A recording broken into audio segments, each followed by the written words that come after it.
right. Hello, everyone. I am here with two role models today for a change. We've got Adrienne Noftall, and I'm sorry, Jess, I don't think I'm even going to try your last name. It's Borysenko. Borysenko. Apologies for that. I should have checked that before we got going here, but No, both that's of fair. these lovely women are from Marathon Gold, and we are going to learn all about what Marathon Gold is doing here in our province and what it means to be both we've got a geologist and a geoscientist. So what's the difference between those? I don't know yet, but I'm going to learn with you. Can I pass it right to maybe Adrienne? Maybe do you want to start with tell us about yourself, and then we'll go to Jess. And I know that you have a presentation besides about then Marathon Gold, but I'd just like to start with kind of your job titles and maybe your background of education type thing. Yeah, sure. Well, I'm a field geologist with Marathon Gold. I've been working with them for about 6 years now. And so I'm site-based, so I'm on site, like boots on the ground. I do a lot of stuff related to exploration, like out in the field, setting up areas for drilling, for exploration, and doing prospecting and some like site remediation for drilling.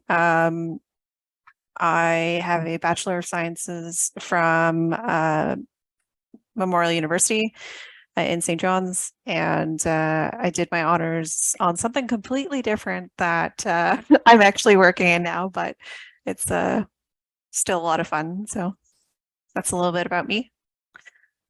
Excellent. And Jess?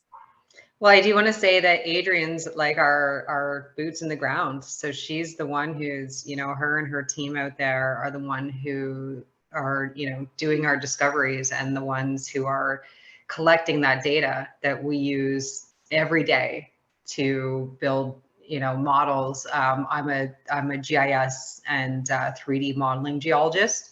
So I did spend quite a lot of time in the field. But Adrienne is instrumental in getting that data to us and validating it and making sure that we're working with everything that we need to be. So that's huge. Her job is very important and fun. She gets her hands dirty. She gets to work at a computer. She gets a bit of everything. So that's part of growing into a geologist role, is having that background. And so for me, I did do that for quite a few years. My background is I have a Bachelor of Science in geology, and then I have a master's in GIS, and then I have a lot of background in geostats and doing a lot of geostatistics and stuff. So, going from field to this to that, but it is instrumental. And her job, she says, is just whatever, but that's where we can't do anything without that. So her job is instrumental to the company.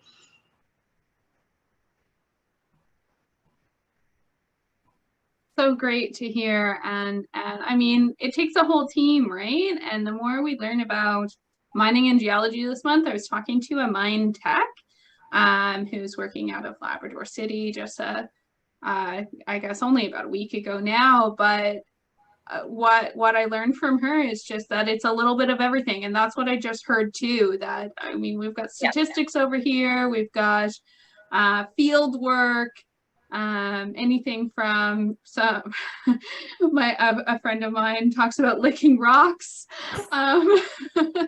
to really like tech, like drone footage and goodness knows, like, well, I honestly don't know, but the mine technician really talked about a lot of different technologies that she was using. So I'm interested to hear more about the variety that both of you are really working with. Is now a good time to jump into your presentation? Yeah, can I start that then? How do I just want to, not sure, I'm not used.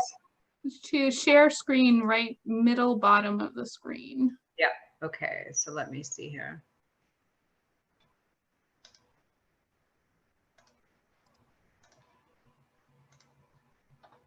Okay. Can we see my screen?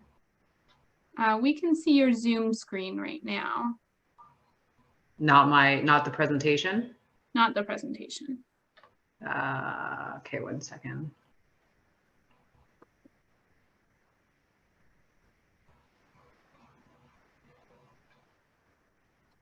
And if your presentation has audio, there's a little checkbox when you go to share the screen. So you might need to stop share and go again if your presentation has audio.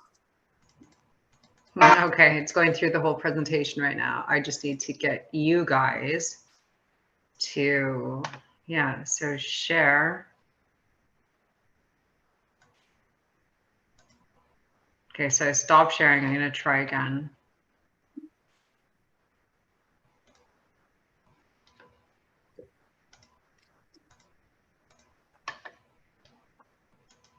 Can you see now? Your desktop, oh, now it's loading. Yeah. Yeah, so Mine Life Cycle. Yeah, now it's Marathon Gold's kind of cover page, I'll call it. Okay, yeah, perfect. So yeah, so we're just going to go through this. It's kind of like a start to finish of, you know, there's geology and exploration, but there's so much else, right? Like, so geology, there's so many different streams that you can take. Like it's not all exploration. And that's kind of what I want to get at. So there's myself and Adrienne. Adrienne is a geologist with us as well. And she's been an exploration geologist for quite a long time, quite a number of years. I've been in the industry for over 20 years now. I've done a lot of consulting work. I've been with Marathon for the last 3 years. So, you know, this project is very exciting for, I think, well, for both of us. I think, you know, there's not many times that a company in exploration goes from exploration to mine development. So that's kind of huge for us. And I know myself, I'm learning a ton, and I you know, it's kind of big for all of us, as well as it is for Newfoundland. So that's, you know, it's an incredible project to be part of. So what is geology? So it's the natural science of understanding the Earth's processes, the physical properties that operate beneath the surface. You know, it's the environment, it's kind of everything. It's, you know, it's earth sciences. So it's not just exploration. It's not just looking for metals and minerals. It's, you know, there's economic geology, there's geochemistry, there's environmental geology, there's geochronology. There's so many facets of this, this science-based discipline that really opens up a whole new, you know, world of everything. So, you know, we're here because we are in exploration and mining, but that isn't what just geology is. So it is quite a multifaceted discipline that has so many different subdisciplines to it. And I think that that's important because really it opens up a whole new world of study, basically. Volcanology, structural geology, mineralogy, hydrogeology. It is quite huge. So this is just an overview of what I'm going to go through. This is now going to be based on exploration, so an exploration project, because that's what Adrienne and I work on. So we do exploration, and then it goes to valuation, goes to development, it goes to production, and then it goes to closure and reclamation. And in every single one of those cycles, we have a whole team of specialized people, whether it's biologists, geologists, engineers, everything. So it's you know, it's a whole group effort to get this project underway, get it through from exploration to development to production to closure. So it's there's a lot going on. It's quite intense, actually, to be honest. So the exploration stage, so the process of finding valuable minerals, so ore bodies for exploration minerals, petroleum, so oil fields for petroleum and gas, something that's of economic value. The process involves a sequence of activities, which involves, like I mentioned, specialized people in every stage of this. So high-level stages are identifying initial targets, discovery. So, you know, you go out and you do some grassroots work. You look at old historical maps. You look at old structures. You start doing some ground reconnaissance work, doing some grab samples. You know, that comes back and there's, you know, some hits of gold or whatever mineral that you're looking for, precious metals or anything, base metals. And then you start doing some prospecting. So then you go in and you do soil sampling, you do geological mapping, you do geophysical surveys, you do exploration drilling, and you do geochemistry. So Adrienne has a lot to do with this stage, where she does a lot of the exploration work. So she can touch on that after too. And then again, we're going to go into more of a detailed exploration stage. So it typically takes a project 10 plus years for defining and financing and building this project. You know, we have, you know, you go through detailed data reviews, you go through quality assurance, you go through 2D and 3D modeling, you go through old drill core and relogging it. It's just this understanding. It's this and I think that that's the basis of things, is just understanding the geology and the structures and the data. And when you do that, you can build pretty solid 3D models, and you can build targets off of that. So that's all, you know, huge.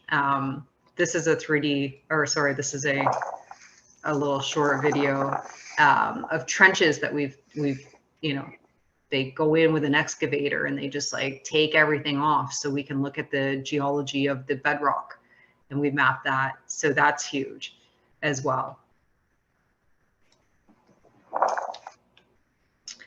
And then you go to the mine life cycle, the valuation stage. So this is a whole other stage. And this is what I'm really involved in right now, is you go through feasibility studies, you go through financial models, sensitivity tests and risk analysis, you go through geological models, you go through the data quality and the quantity, control measures, geostatistical approaches, and you just grind it, and you just like reevaluate it over and over and over again, because you know you want to build this mine, but you want to ensure that you're as conservative as possible, because you know, until you start digging, it's really hard to know what's there. What are, you know, is it how we modeled it? Is it the right grade? Is it the right tonnage?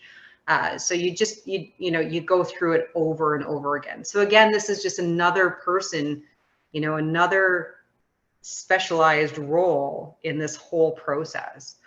And I think that that's the main point that I want to, you know, kind of put out there. And then there's the development stage, and right now Marathon Gold is in the development stage. So we have permitting and our licenses are obtained. We have an operational team. Ground preparation's been done. Road construction's on the way. Then they're building camp facilities. So it's quite an operation for sure. So this is just going to be a quick overview of what's happened with Marathon in the last little while.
So this is all happening in your province right now. Like, that's huge, right? There's a ton of jobs being, being opened up to Newfoundlanders. There's, this whole mine, this whole resource is being, built, and it's in Newfoundland. So that's exciting in itself.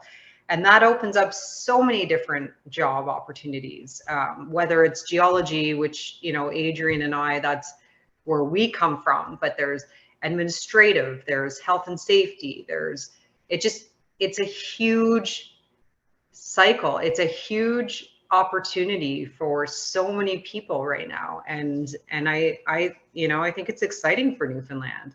I think it's great. And so then that goes to the production stage. So the production stage is where the mine is actually producing now, and it comes down to three main phases. So we have mining the ore, where we have these trucks that are, and most of them now are digital, and everything's done that way, where it does the ore and the waste extraction.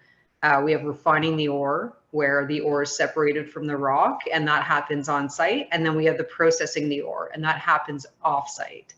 And that's when you have the final concentrate, and you have the impurities from the ore, from the gold, and the impurities are removed, and then you have a concentrate of that metal, and that happens off site. So that's, there's a lot of processes here, but a lot happens on site. So mining the ore and refining the ore all happens on site.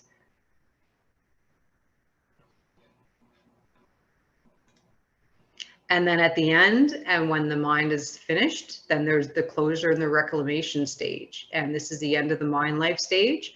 And it's aimed to ensure public health and safety and minimize environmental effects.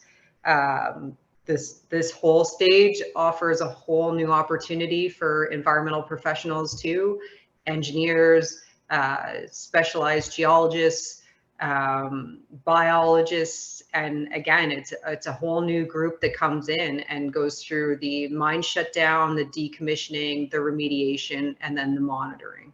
So it's, I always find it so interesting when we have our daily meets or our weekly meets, and we have this group, and it's 60 people now, 70 people now, and out of that 70 people, there's 4 or 5 geologists. Like, it's not even just geology, it's the whole process just opens up a huge world of opportunities for so many other specialists, and it's amazing. And I love the geology, but I love the whole process of it too. So yeah, so that's just a quick and dirty kind of update on it. This presentation will be available to anybody, and obviously I'm around, and Adrienne's around if anybody has any questions in mining or other words, and we can definitely get you in touch with the right people if it's outside of our realm.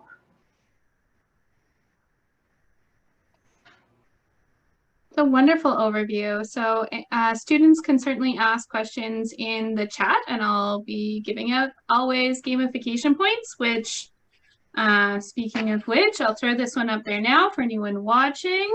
We've got no spaces in here, but GIS specialist for your, there's 10 points for putting that into your gamification shop. And then additional points for asking questions. So with that said, I've got some questions based on that. So you talked about all these processes, but it really starts with prospectors, right? Finding the gold. So this wouldn't have been a Marathon Gold person. You actually, if I understand it correctly, and I need you to correct me, you basically bought the findings from a prospector. Is that how a gold company works? So what happens is Yeah, kind of. That's exactly right. Is basically, you are on the look for properties, and you're on the look for structures, and you're on the look for, potential. So, as a geologist, what is favorable for hosting gold. What's favorable from different prospects and stuff. So, this project was taken on by Marathon Gold years and years ago in 2010, and it was bought out. I think it actually started as a merger, as a joint venture. So Marathon Gold with another company, and then eventually Marathon Gold bought out that company, and that's usually how it goes. Another way that it happens is that if there is prospecting happening and there was, favorable minerals found on site, what happens is a company goes in and they offer a royalty. So a royalty would be, if we're up and producing, then you get this much percentage of our profit, our net profit. So it's your NRS, it's your net smelting profit. And that happens quite often.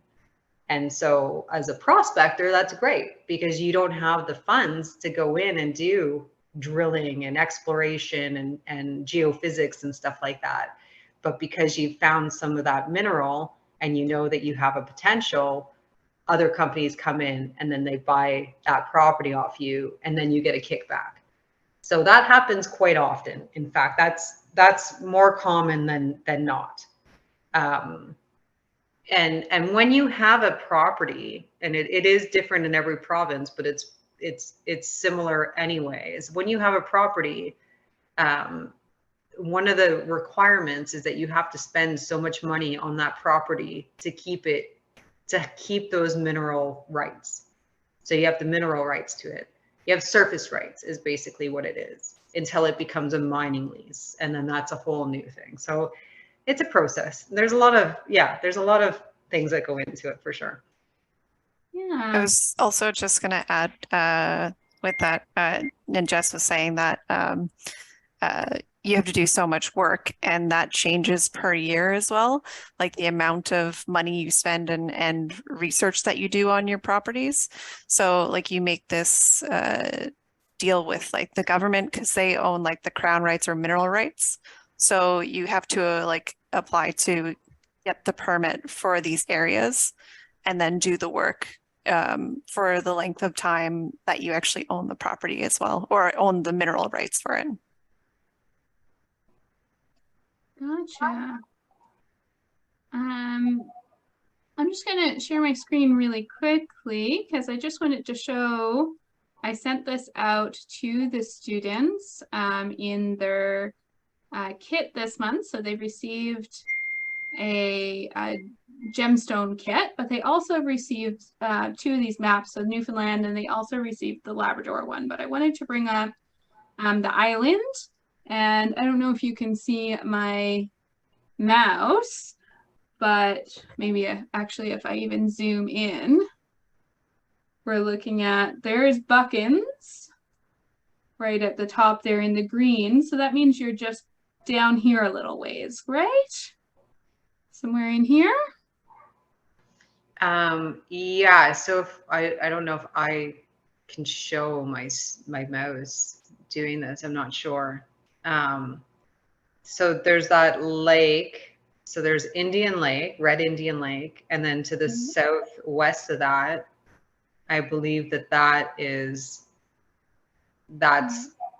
Yeah, it's in on right that there. area. Isn't that's Valentine Lake, isn't it? That Right area here. down there is, yep. Yeah. So Right that's here. our project is sitting right above there. Yeah. Like that's our project right there. And yeah, as far as the geology goes, that's, I don't see a legend or anything, which is fine, but you do see that contact. So there's that orange sliver that goes up into the northeast. And that is a huge, that right there is our shear zone. And that's what's opened up our project for gold, basically, is what it is. That shear zone coming in and that structure has made that whole area favorable to gold mineralization. So that structure's huge in our project. And we follow that all the way up along it. We have 3 deposits now, mineable deposits, but then also, yeah, right there. Yeah, Terry Lynn, that's right. Right there, that orange structure right there that goes up into the northeast. We do a lot of exploration around that area. And our new exploration program is to that east-west trending area of it, where not a lot of work's been done. So again, going back to structures, going back to knowing the landforms and the geology of the area. So yeah, and that was a bit of my question there too. Like, we sent out this map, and it does have a legend on the opposite side there. Well, I mean, it was a printed legend, so we can. Oh yeah, I've seen those geology legends. Yeah. But I guess my question there was, have either of you kind of done or can you understand prospecting? Can I ask a question about that? Does that make sense to ask? Stop me if it's like not your wheelhouse, but I guess my question was. I think it's both of our wheelhouse, and I'm going to let Adrienne take this over because she is the one with her boots in the ground in the field. So this is her kind of her role right now is finding us another huge deposit. Yeah. So I guess my questions were around. Well, I know. That you can do kind of mini prospecting courses. You don't necessarily have to have a degree to be a prospector. So with that kind of in mind, is there, and I mean, by all means, do a degree if this ends up being of interest to you, etc. But as a high school student out hiking in the province somewhere, are you kind of looking for things related? Like, if you're looking for gold, then is there other rocks that you'd be like, oh, if I see that, I should be looking for this? Or Yep. Yeah, there's different minerals that are associated with like the same temperatures and pressures that would eventually precipitate gold out. In ours, and it's like we've talked about it many times in like presentations given in different conferences and everything. We have our what we call QCTP or QTP veining, which is quartz, calc, tourmaline, or pyrite veining.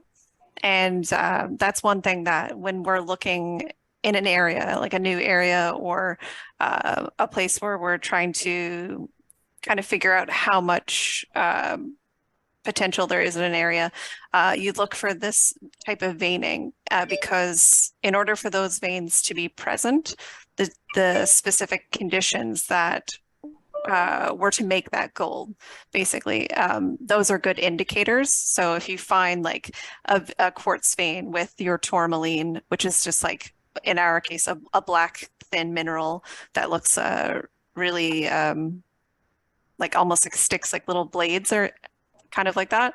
Or if you're looking for like actual visible pyrite, so it's like a brassy color, often cubic mineral, also known as people like to call it fool's gold.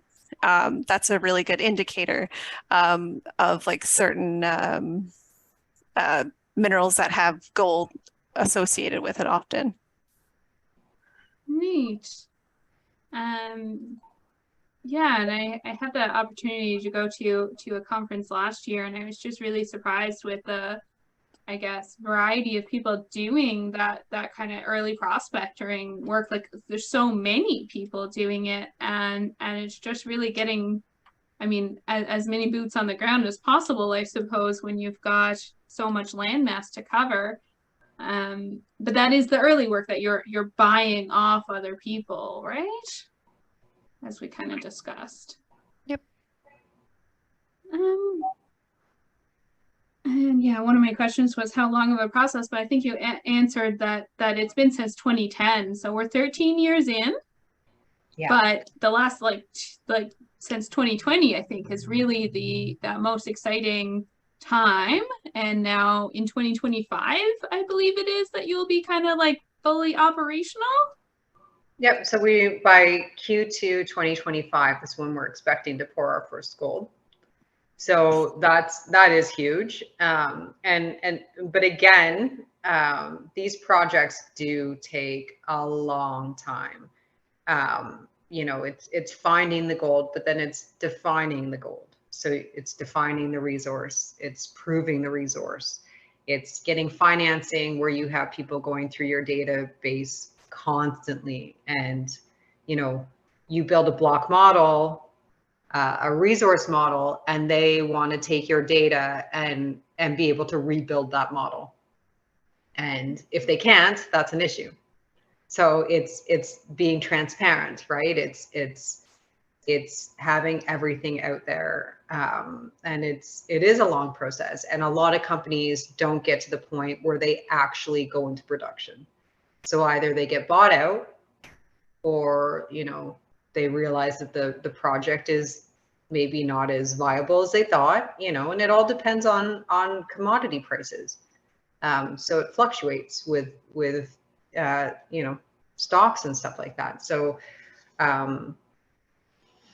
yeah, you need a viable and stable project, really. So this is great news for the students there now. They are, you know, junior high and high school.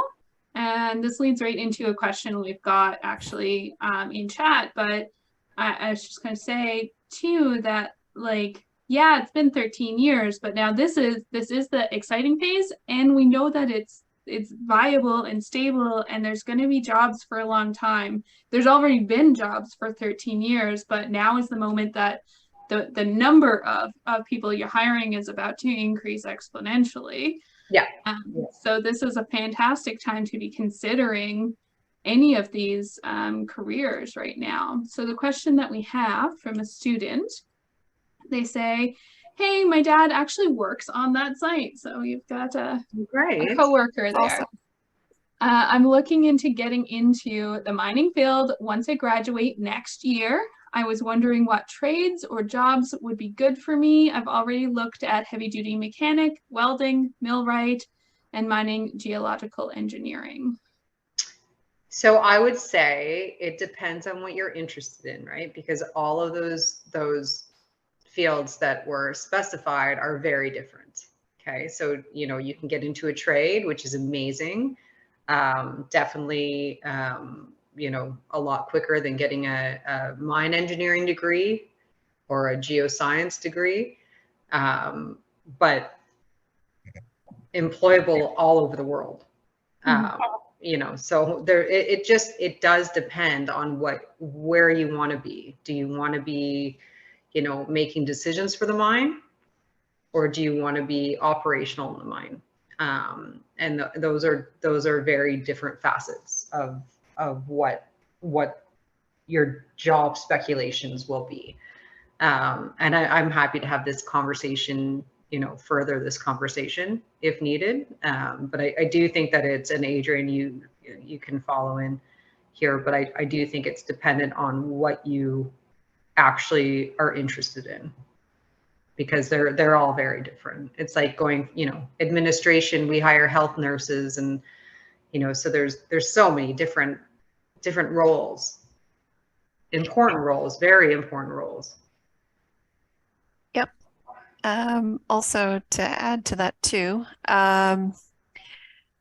for like, depending on what you are interested in wanting to do, like for mining and geological engineering, if you're going for a degree, you might have to move away for that, because I think the closest place might be like Nova Scotia or New Brunswick to do that.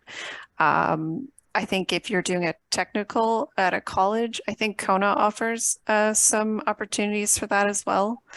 Lund doesn't offer an engineering degree? Oh, well, they do offer an engineering, but not a geological engineering. Okay. Yeah, I didn't realize that. Yeah. I'd say, like, if you haven't talked to your dad about like what he does, maybe ask him like what his job is, like what he does on a daily basis. ask him if like what jobs has he done in the past, what he liked about him, what he didn't like.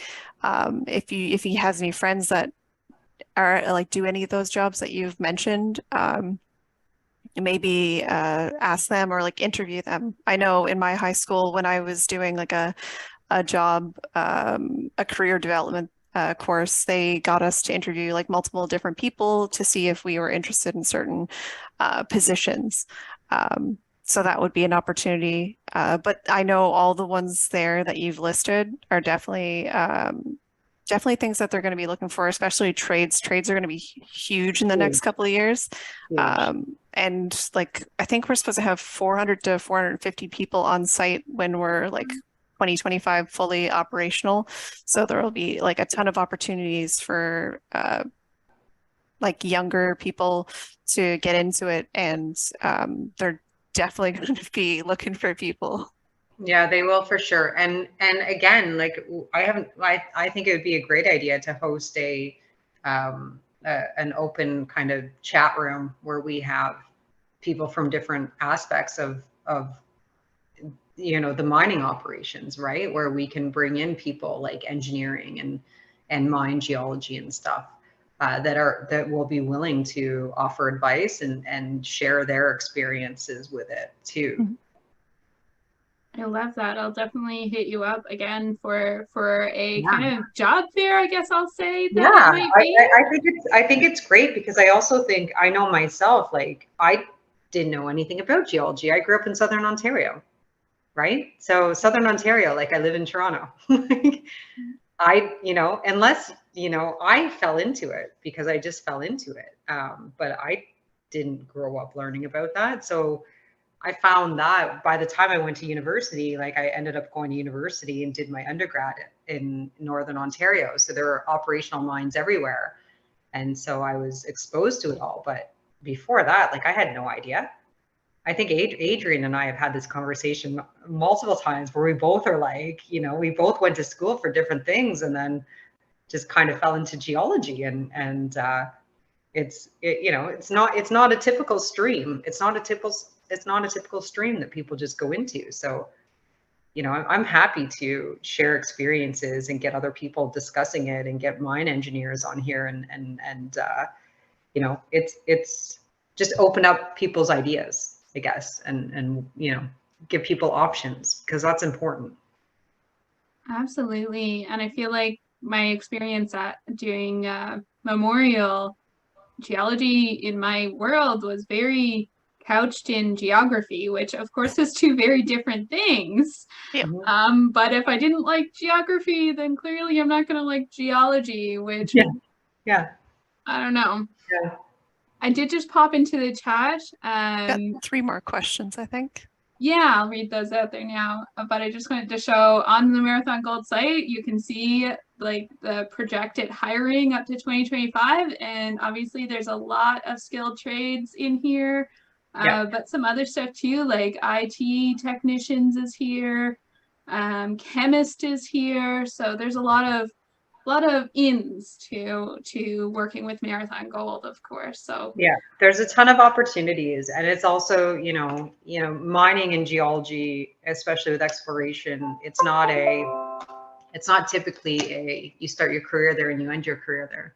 You go to different projects and you move around a lot, and there's once you have that background, like you're set. Like there's so many places in the world, like Canada-wide, worldwide, that are looking for those skilled professionals, whether it's engineers or trades or whatever. It is a big deal. Yeah, I had a similar conversation too with I'm not sure his job title, but Tim with Marathon Gold. Yeah, he's our COO. He's our chief operating officer. So he's running the ship on site. He's building that mine. He's been everywhere. So I believe he's from Australia, but he was telling me about Chile and he's lived everywhere. He's built mines all over the world. Yep. Yeah, he's great. And it's true. But once you get those skill sets, like you can go anywhere. yeah. So another question in the chat, on the topic of graduating, do you know of any scholarships through whether it's Marathon or any other organizations within, I guess, the geology realm? And we certainly, I'll preface this with, we do have scholarships up on the STEM for Girls website, and I add them as I hear of them as well. So it's okay if you don't know any off the top, but if you think of some afterwards, I'll add them to the STEM for Girls website. I don't know if there's specifically ones through Marathon themselves, but I know upon graduation, usually if you're in good standing with like your grades and stuff, a lot of places, I know MUN does it, they have like an entry scholarship that can be like a couple of $1,000s just for doing well in high school. And sometimes like you can look around for other opportunities like that, and also depending on what schools or associations that you're with, they might offer something. I'd say definitely talk to your guidance counselor and let them know what you're interested in. So if you are going into geology, or if you're going into physics, or whatever it is, they can better help you if they know what kind of stream you're looking at. And there are some of those general ones that are just like top of class, etc. But there are definitely some specific ones too. Yeah, and that's the best thing to do is make note of the stream that you're looking into, because people reach out, and just because maybe we're not offering it online or something like that doesn't mean that we won't offer it. Right? We promote that. We're a very progressive company. We also love to keep things local, you know, so we in Toronto is our head office. We have a group of 7 of us in our head office, and then, you know, 65 of the rest are in Newfoundland and locals. So that's a huge part of Marathon's kind of, you know, due diligence and stuff, is keeping it local. And so yeah, just because it's not mentioned on a website doesn't mean it's not there. Perfect. And have either of you, this again from the chat, have either of you visited the Tablelands? The student lives a few minutes away from them, and the rocks there are very unique. Jess, have you? I have not, but I've wanted to forever. So Adrienne, please tell me you have. Yes, I have briefly in the area. I am actually, I think on my time off that I've scheduled for this year in June, I'm going to 2 different places. I do believe I'm going to be going to the Tablelands with my family, and I'm also, but I have been in the past for a course. I was actually typing out an answer, but I figured we were going to get to it. I'll be going to the Tablelands again, and I'm also going to the southeast Avalon, where Mistaken Point is. So they've got fossils there, so some of the oldest in the world. But yeah, I've been to the Tablelands. I haven't really spent too much time there because the course that I did was more focused on rocks a little bit further south. But it is an absolutely beautiful place, and they are definitely very different rocks, because they were actually rocks that were on the bottom of the ocean, and they were abducted onto the continental crust. That's why they're so different in color and different in makeup as well. It almost like looks like if you didn't really know anything about it, you'd just think it would be like an alien planet, basically, just like brought into the area. It looks so strange, but it's absolutely beautiful. But I'm really excited to get back there. Newfoundland geology is like my favorite geology. Like I've been all over our country, and the ophiolites and everything. Like, just Newfoundland geology is just so gorgeous. Like it's just a mash of everything. It is, and it just gives such a history. Like, it's like nothing else. Yeah. Yeah, you can really see that on that map I showed earlier. I guess I don't have the context to compare it to other places, but it's definitely a mash when you look at that map. It's a lot to take in. I was to the Tablelands and for like a decade ago, we'll say, and it was my first time to that side at all. and it was like driving into a totally different planet, really. Like the tablelands, for anyone who doesn't know, is like these, I'll say red, orange, looks sandy area that some people call it one of the four corners of the earth. I believe it's supposed to be the crust of the earth. I don't know if that's true, but it's what's in my head. Yeah, very, very strange place, but beautiful. And of course, right there is also the Grosshorn Mountains, Yes. which are amazing as well. But it's this totally different, like it's just like plopped down and just very defined. Yeah, it doesn't make sense. The only reason it's there is because of continental Just movement, moving right? of plates. Yeah. And if you came upon that in any other place, it wouldn't make sense. But it's pretty, I can't wait to go there, but it is pretty amazing. Yeah, so then we have just thinking of all of our different kind of geological tourist sites. We mentioned Mistaken Point, which is a UNESCO heritage site. Of course, if anyone's interested in geology, that's a place to go. You do have to book a tour, I'm pretty sure, because you can't just like walk out there. You're not allowed. And then the other one that comes to mind for me, and I'm sure there's more, but very recently, within the last handful of years to be sure, the Discovery Geopark was designated. Well, it's a UNESCO Global Geopark in the Bonavista Peninsula. So that'll be another kind of destination for anyone out there thinking that a career in geology is of interest to them. They can really get a taste test, I guess. And the ophiolites, guys, like those are, I know you take them for granted, but we don't see that anywhere else. Like the ophiolites. Can you tell me what ophiolites are? It's the continental crust that's been subducted onto land now that we can see. They're beautiful, and it's just it's again, it's the same thing. It's just the whole continental movement and stuff, but you don't see that across Canada. Like in Newfoundland's the only place. Like Newfoundland has incredible geology is all I want to say. Like, it's a very rare occurrence. And it is a very rare occurrence. Yeah. Awesome. Yeah, we're definitely spoiled here for geology. Yep. The last question for now, anyone can certainly still pop more questions in, though we are kind of in our last 5 minutes here. So if you do have any questions, now's the time. But the only question we haven't answered so far is, what is your favorite part about your job? Jess, do you want to go first? For me, because my job is a lot different from a field geologist, but it's building models and taking the data that comes from the field and then piecing it together and understanding the geology, and then building, these interactive 3D models to target off of.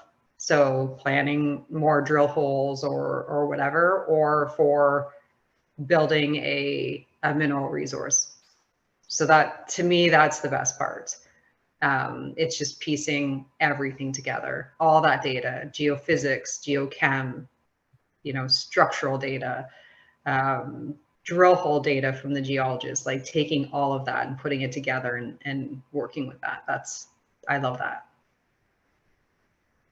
Amazing. And Adrienne?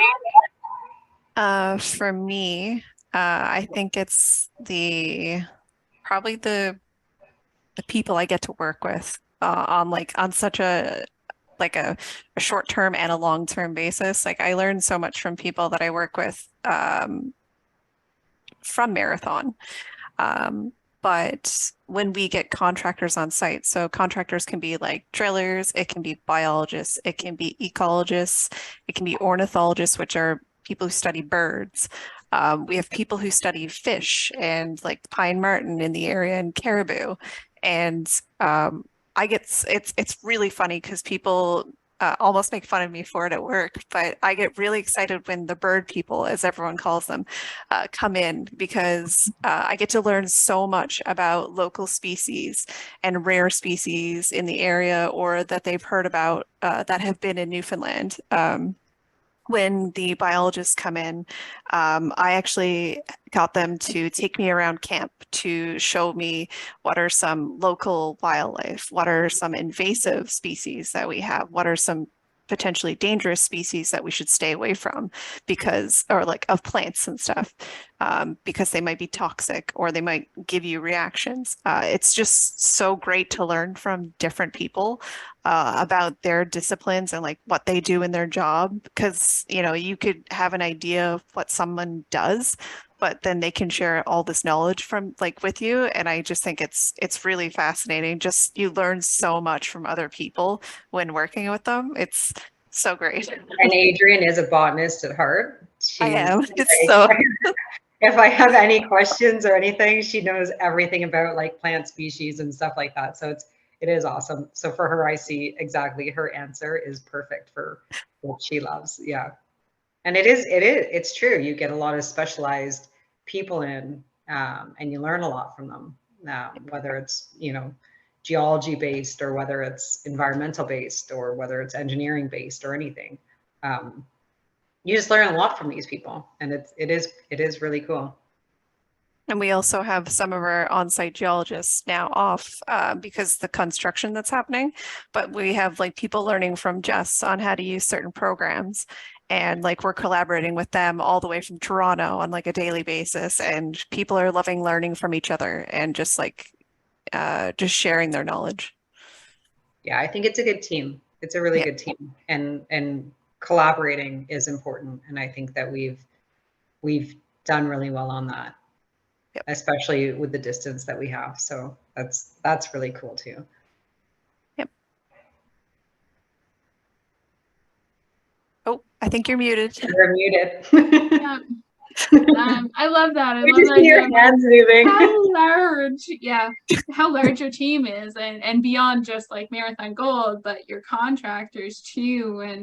And when I was at a mining conference last autumn, I had never realized, well, I wouldn't have how many businesses you're contracting as well. So there, you're talking about, having, I think you mentioned somewhere around 500 employees or something like that in the next couple of years, but that's just your employees. It is so much bigger than that.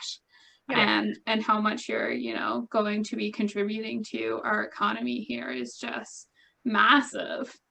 But also just how much you get to actually interact with all of those people too. So it sounds like such an exciting workplace to be in. Yeah. And I've got to ask, Adrienne, if you've ever done bird atlasing. No, I haven't. I've done a little bit of work of like with other people on bird surveys, but I haven't done anything like I just throw it out there because I know that there's and for students too, if someone was listening and going, I really like birds too. I want to talk to the bird people.